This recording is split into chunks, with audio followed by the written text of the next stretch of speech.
आगामी पुस्ताहरूलाई लोकसङ्गीतहरू भनेको चाहिँ अलिकति गाउँले मान्छेहरूले हेर्नुपर्ने अथवा गाउँबाट आएका अथवा गाउँ परिवेशमा हुर्केका मान्छेहरूले मात्रै हेर्ने खालको अथवा सुन्ने खालको गीत सङ्गीत चाहिँ लोकसङ्गीत हो। बाटोमा फालिरहेको एउटा सुनको टुक्रा भेट्यो भने यो सुन हो कि पित्तल हो हामी छुट्याउन सक्दैनौँ। त्यो कारणले गर्दा यो पहिलाचोटि देख्न साथ त्यो सुन भनेर हामी हत्तपत्त पहिलो देखिए पनि टिप्दैनौँ। नेपाल आइडल द भोइस भनेको एउटा विश्वमा अथवा सबै देशमा लगभग धेरैवटा देशमा लगभग 100वटा भन्दा बढी देशमा चाहिँ प्रसारण भइरहेको एउटा कार्यक्रम हो।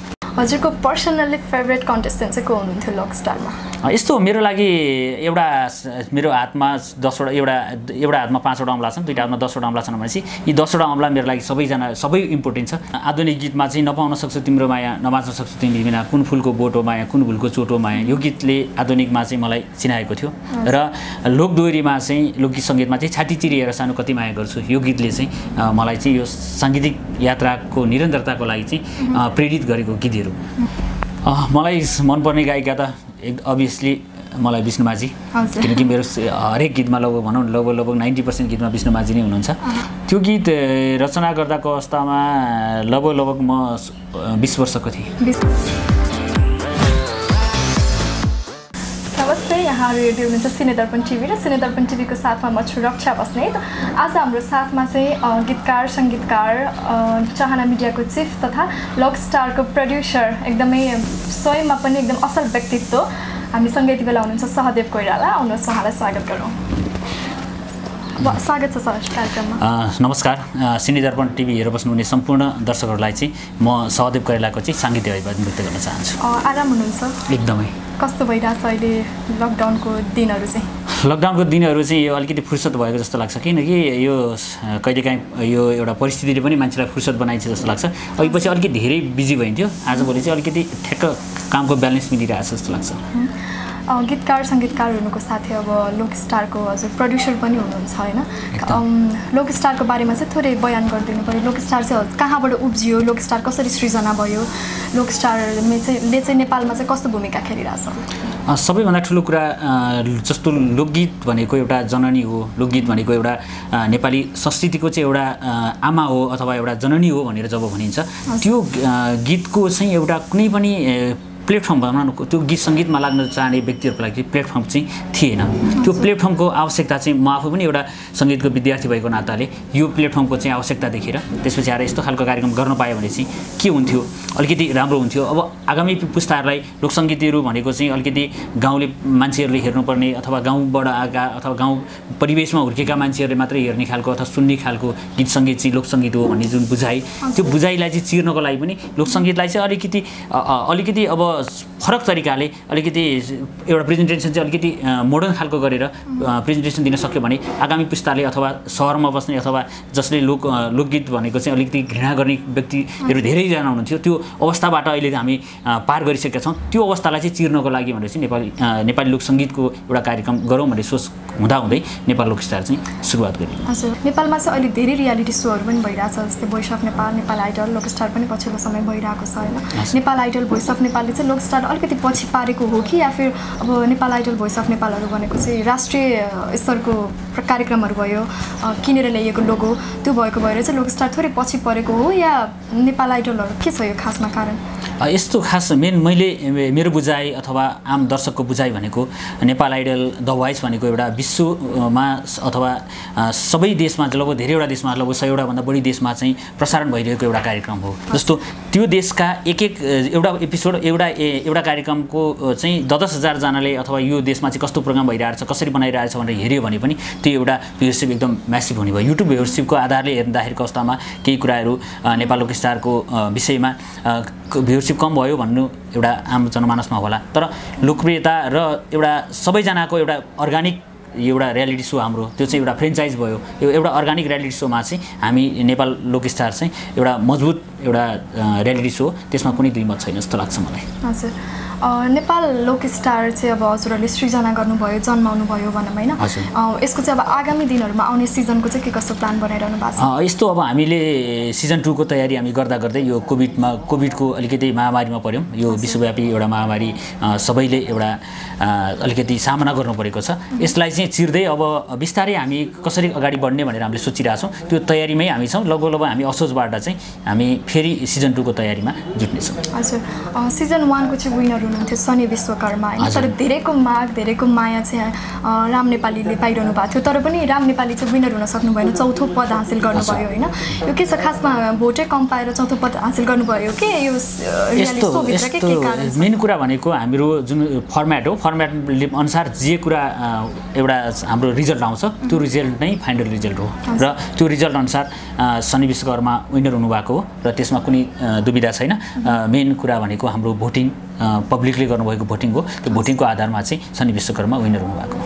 हजुर, उको के अरे लोक स्टारको परिवारबाट चाहिँ कतिको सहयोग हुन्छ विनरलाई चाहिँ बन्न खोजेको? भोट अब जजको भोटले पनि भ्याल्यु दिन्छ कि दिँदैन? जस्तो हाम्रो टप 5 पुग्नुन्जेलसम्मको अवस्थामा जज अथवा हाम्रो फरक फरक फर्मेट छ। जस्तो टप 25 सम्म कसरी आउने, टप 25 बाट टप 10 सम्म कसरी लिएर आउने, टप 10 बाट फेरि आउँदा कसरी आउने भनेर जजको कति मार्क, पब्लिक भोटिङ कति, ती सबै कुराहरू चाहिँ फरक फरक छन्। ती फरक फरक हुँदाखेरि कस्तोमा हामी फाइनलमा चाहिँ 100% हामीले के छ भने हामीले जस्तो कोही व्यक्ति अथवा केही कारणले बस अर्को विनर हुनुभन्दा अल पब्लिकलाई छोडिदिउँ, पब्लिकको भोटको आधारले नै जो विनर हुन्छ भनेर हामीले टप 5 पुगेपछि जुन फाइनलिस्ट टप 4 चाहिँ कुनै पनि जजको भोटिङ भन्दा पनि त्यहाँ सबै पब्लिक भोटिङकै आधारमा चाहिँ विनर घोषणा हुन्छ। हजुरको पर्सनल्ली फेभरेट कन्टेस्टेन्ट चाहिँ को हुनुहुन्थ्यो लोक स्टारमा? यस्तो मेरो लागि एउटा मेरो हातमा 10वटा एउटा हातमा 5वटा अमला छन्, दुईटा हातमा 10वटा अमला छन् भनेपछि यी 10वटा अमला मेरो लागि सबै इम्पोर्टेन्ट छ। त्यो हिसाबले गर्दा सबै मेरो लागि बराबर छ। कोही अमलाको बढी काम होला, कोही अमलाको कम काम होला, त्यो कारणले गर्दा सबै अमला चाहिँ मेरो लागि बराबरै छ एकदम। अब गीतकार सङ्गीतकार पनि हुनुहुन्छ होइन, हजुरले रचना गर्नुभएको एउटा गीत पनि सुनाउन त। यस्तो खास अब मेन जस्तो मेरो गीत सङ्गीत चाहिँ जस्तो के छ भने म एउटा गीतकार सङ्गीतकार हो, म एउटा गायक होइन। म त्यो कारणले गर्दा कस्तोमा गीत गुनगुनाउनु भन्दा नि मेरो गीतहरू चाहिँ सदैव कोइराला जतिले मलाई चिन्नु भएको छ उहाँहरूले सबैले सुन्नु भएको होला सायद, नभए भनेको अवस्थामा पनि सहदेव कोइराला युट्युब च्यानलमा सर्च गरेर उहाँहरूले हेर्नुहुन्छ, किनकि त्यो सिर्जना चाहिँ जो गायकले गाउनु भएको छ उहाँहरूको एउटा मान मर्यादालाई पनि एउटा ख्याल गर्दै, किनकि हामीले आफैले बनाएको गीत सङ्गीत चाहिँ अलिकति मान्छेले सुन्दाखेरि पनि आकर्षक हुनुपर्छ, सुन्न लायक हुनुपर्छ। त्यो कारणले गर्दा मेरो आवाजले कुनै गीत गाएर जुन दिन म प्रसारण गर्छु र पब्लिक सामु लिएर आउँछु भनेको छु त्यो गीत नै चाहिँ म गाएर सुनाउँछु। अहिले भनेपछि आफूले रचना गर्नुभएको गीत पनि गाउन चाहनुहुन्छ? एकदम। गीत रचना गर्दा चाहिँ अब कतिपय सङ्गीतकारहरूले चाहिँ अब छुट्टै बस्ने, मान्छेको माहौलमा नै बनाउन सक्नु हुँदैन भन्नुहुन्छ होइन, मान्छेको माहौलमा रचना नै क्रिएसन हुँदैन भन्नुहुन्छ। तपाईँले चाहिँ कसरी क्रिएट गर्नुहुन्छ गीतहरू लेख्दाखेरि चाहिँ? यस्तो हो, त्यो आफ्नो सोचाइ अथवा आफ्नो बानी हो। मेन कुरा भनेको परिस्थिति अनुसार गीत सिर्जना हुन्छन्। मैले आजसम्म सिर्जना गरेको कुरामा एकान्तमा बस्दा केही कुराहरू नयाँ सोच्न अवसर मिल्छ, त्यो कारणले गर्दा भिडभाडमा हुँदा अलिकति माइन्ड डाइभर्ट हुन्छ, त्यो अटोमेटिक हो। तर कहिलेकाहीँ भिडभाडमा पनि ती स्टोरी बनिरहेको हुन्छन्, किनकि दिमाग कहिलेकाहीँ सबै जस्तो तपाईँले एउटा कहिलेकाहीँ केही कुरा साथी नयाँ कुरा भनौँ, एउटा सिम्पल्ली भन्दा तपाईँले कोही साथीसँग गफ गरिरहनु भएको छ भने सायद मैले यहाँ अहिले मसित इन्टरभ्यू लिइरहनु भएको छ भने दायाँ बायाँ कोही मान्छे आएर बोलाउनु भयो भने तपाईँ मैसित फोकस हुनुहुन्छ भने गीत सङ्गीतमा पनि त्यस्तै हो। जस्तो मैले कुनै कुराहरू सोचिरहेको छु, मैले कुनै स्टोरी बनाउँदैछु अथवा कुनै गीतहरू चाहिँ मैले तयारी गर्न लाग्दैछु र त्यो विषयमा सोचिरहेको छु भने ती अरू कुराहरू अलिकति पर जान्छन् र अलिकति भिडभाडमा पनि ती स्टोरीहरू बन्न सक्छन्। त्यसलाई फाइनल्ली दिनको लागि चाहिँ केही कुराहरू एकान्त एकदमै मान्छेलाई प्यारो लाग्छ, सबै मान्छेलाई प्यारो लाग्छ, ती प्यारो लाग्नु स्वाभाविक हो, किनकि हामी एउटा सर्जकलाई चाहिँ अलिकति एकान्त अथवा आफ्नो एउटा मेन कुरा भनेको भावनामा बग्ने हो। भावनामा बग्नलाई एक्लै हुँदाखेरि अवस्थामा अलिकति सहज हुने कारणले गर्दा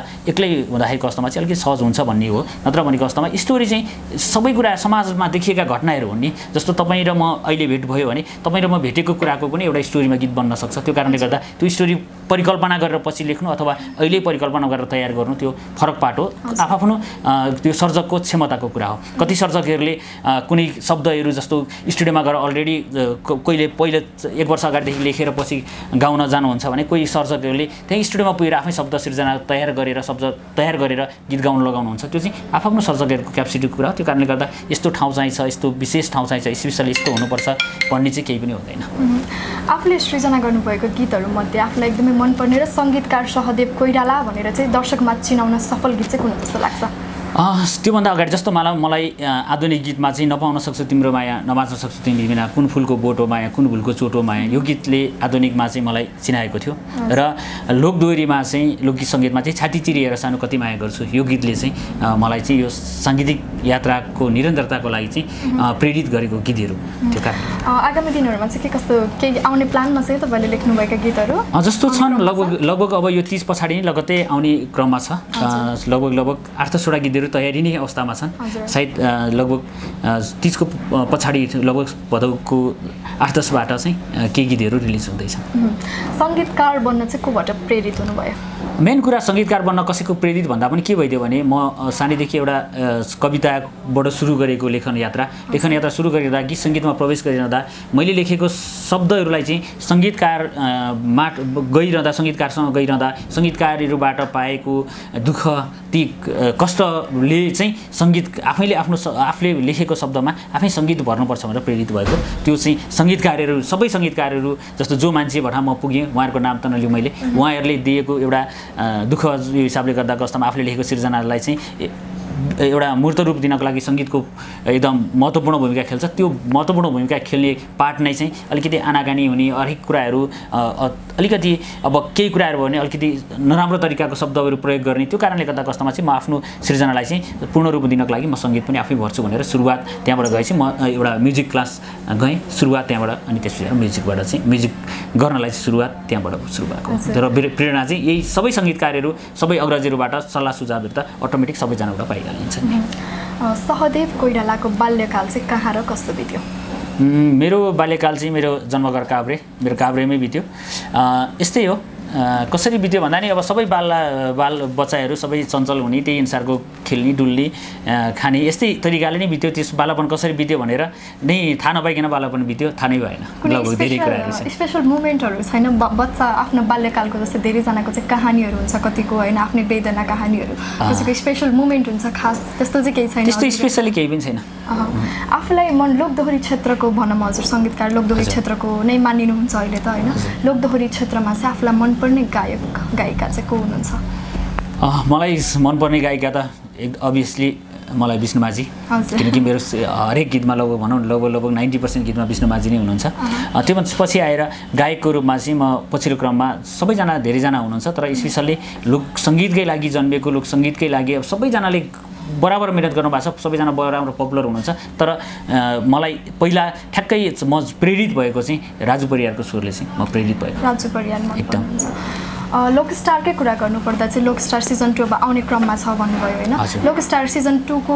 जजहरूलाई चाहिँ हामीले पुरानै जजहरूलाई जजको रूपमा चाहिँ पुरानै जजहरूलाई देख्न पाउँछौँ या नयाँ अनुहारहरू पनि यो विषयमा चाहिँ हामी के छ भने सबै कुराहरू नेपाल लोकस्टारको प्रेस मिट नै अब लगभग छिटै त्यही बेला हुँदैछ त्यो हुँदै त्यसमै जानकारी गराउँदा अझै राम्रो हुन्छ होला जस्तो लाग्छ मलाई त्यो कारणले गर्दा कस्तोमा म त्यो कुरालाई चाहिँ अलिक थाती राख्छु र त्यसपछि आएर सबै कुरा के हुन्छन् भन्ने कुरा चाहिँ हामी तत्काल प्रेस मिट गर्ने तयारीमा छौँ त्यस बेलामै हामी जानकारी गराउनेछ हजुर साङ्गीतिक क्षेत्रमा चाहिँ अब सङ्गीतकार बन्छु साङ्गीतिक क्षेत्रमा अघि बढ्छु नै भनेर लाग्नु भएको चाहिँ कति वर्ष भयो स्ट्रगल गर्नुभएको लगभग म 2063 सालबाट अग्रजहरूबाट चाहिँ कतिको प्रेरित हुनुहुन्छ कतिको सल्लाह सुझाव माया चाहिँ हजुरले कस्तो पाइरहनु भएको छ सायद भनिहालेँ पहिला अलिकति असहज अवस्था सबैलाई हुन्छ किनकि सुरुवातमा जस्तो त्यहाँ हामीले बाटोमा फालिरहेको एउटा सुनको टुक्रा भेट्यो भने यो सुन हो कि पित्तल हो हामी छुट्याउन सक्दैनौँ त्यो कारणले गर्दा यो पहिलाचोटि देख्न छ त्यो सुन भनेर हामी हत्तपत्त पहिलो देख्यो भने टिप्दैनौँ त्यो कारणले गर्दाको अवस्थामा हामी सुनै हो त्यो थाहा छ तर